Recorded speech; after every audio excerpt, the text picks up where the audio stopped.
Did Army College just cave? Isla, did Army College just cave? Islam expert postponed after Muslim activists' uproar. The Muslim community successfully got the U.S. Army War College to postpone bringing a speaker to campus that a Muslims' rights group claimed is an Islamophobe. The Council on American Islamic Relations had its Philadelphia chapter pressure the school into stopping this event from taking place, according to the Washington Times. And, unfortunately, it worked. The event was kicked to the curb. Raymond Ibrahim, the man in question, is an expert in the long history of Islamic terrorism across the globe. He was invited to speak at USAWC in the wake of the launch of his latest book, Sword and Scimitar: 14 Centuries of War Between Islam and the West. CARE claimed in a May 28 letter to USAWC Superintendent Army Marj. General John S. Kerman Provost James G. Breckinridge that Ibrahim's talk would further stoke anger against the Muslim community. We also do not believe that there is any benefit to the U.S. in promulgating the inaccurate thesis that Islam is our enemy, as this stereotype only alienates millions of Muslim Americans, the letter read. Initially, CAIR's requests were ignored.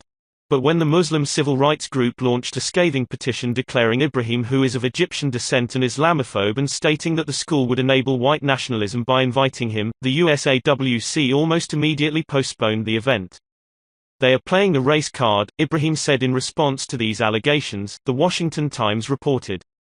Army War College spokesman Robert Martin said the speech was postponed so their education team can pair Mr. Ibrahim's military history insights in close proximity with another historical perspective, at a time when the Army War College curriculum has addressed historical analysis of influences on conflict, in a statement to PennLive.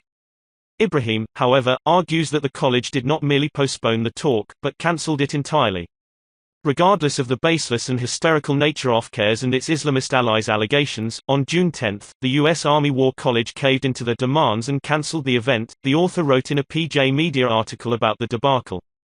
Ibrahim said he provided a counteroffer to the college on the day they decided to cancel his visit, saying, In my last phone call with the USAWC on that same day, I suggested a compromise: turn my lecture into a debate, and pit me against any academic of CAIR's choosing.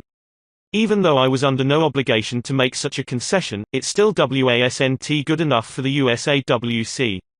Raymond Ibrahim twittered. Linda Soroka's disingenuous campaign to suppress free speech at US Army War College. Raymond Ibrahim.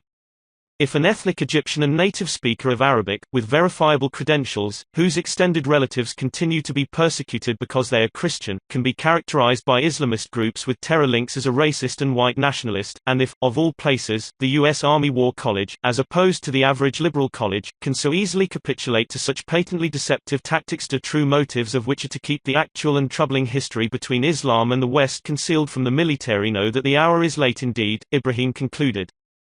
He's exactly right. Of all the colleges that should be throwing off the gloves in a fight for freedom of speech and the open exchange of ideas, one would think USAWC would be first in line.